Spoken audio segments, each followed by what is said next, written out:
Bismillahirrahmanirrahim. Assalamualaikum warahmatullahi wabarakatuh.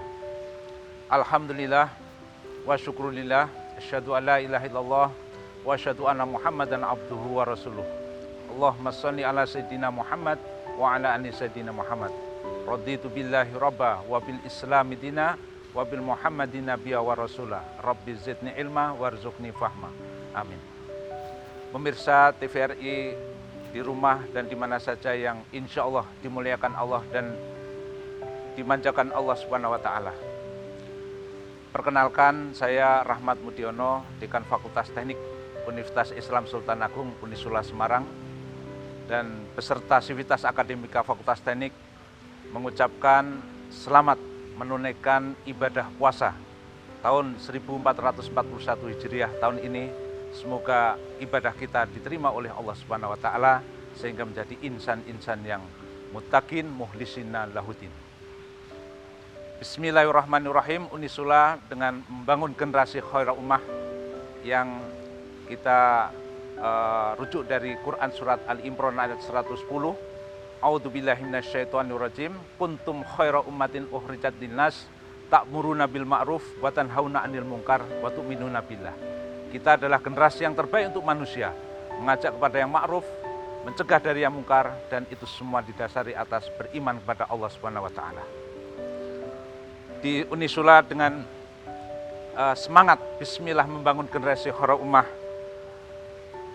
untuk selalu mengembangkan ilmu pengetahuan dan teknologi serta berinovasi serta kreatif dalam bidang rekayasa untuk menuju masyarakat yang sejahtera, yang insya Allah dirahmati oleh Allah Subhanahu wa Ta'ala, yang didasari dengan nilai Islam, yakni jaya, jujur, adil, yakin, dan amanah. Disingkat dengan teknik jaya. Teknologi, inovatif, kreatif, dan juga jujur, adil, yakin, dan amanah. Kuncinya adalah kita sama-sama meningkatkan iman dan takwa. Suatu negeri di mana penduduknya itu beriman dan bertakwa kepada Allah, niscaya Allah akan mencurah-curahkan berkahnya dari langit dan bumi. Quran surat Al-A'raf ayat 96 mengatakan seperti itu. Pada kesempatan yang berbahagia ini, saya ingin mengajak kepada pemirsa sekalian untuk mengingat bahwa kejadian wabah COVID-19, kita coba mengingat dengan peristiwa saat kaum Nabi Nuh juga dilanda oleh wabah penyakit kulit yang sangat menjijikkan, keluar nanah, bau, dan sebagainya. Di situ, biiznillah, wabah ini hanya terkena bagi orang-orang yang tidak beriman. Ceritanya, Nabi Nuh itu berdakwah selama 950 tahun, pengikutnya itu tidak lebih dari 100 orang.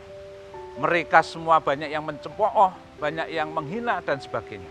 Akhirnya Nabi Nuh pun pasrah pada Allah. Ya Allah, ini semua saya serahkan padamu. Kemudian Nabi Nuh alaihissalam diwahyukan Allah melalui malaikat Jibril untuk membuat bahtera yang besar, kapal yang besar. Anehnya, kapal itu dibuat di daerah yang gurun, yang gak tinggi. Orang yang melihat itu melihat aneh, Nuh itu gila. Membuat kapal yang sebesar ini dibuat di padang yang pasir.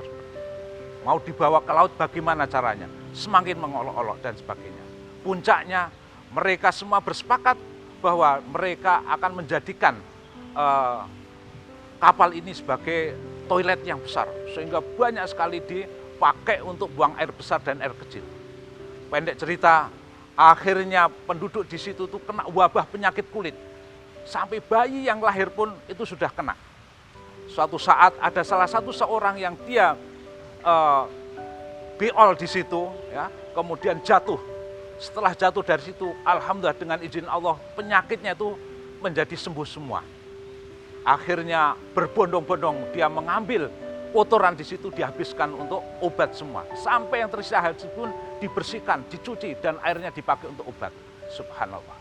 Akhirnya setelah itu Nabi Nuh diperintahkan untuk memasukkan orang-orang yang beriman dan juga hewan-hewan cara berpasangan. Saat itu dilihat ada seorang kakek-kakek yang wajahnya hampir mirip dengan binatang. Dia adalah iblis laknatullah. Akhirnya iblis itu bilang, kamu keluar. Iblis itu disuruh keluar tapi tidak mau.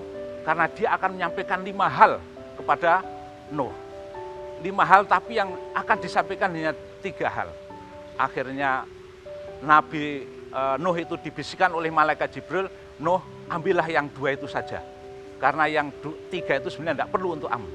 Akhirnya apa? 2 itu pesan dari iblis kepada Nuh supaya selamat. Yang pertama, jangan hasad. Karena dengan hasad, iblis diusir dari surga. Dan juga kamu jangan rakus.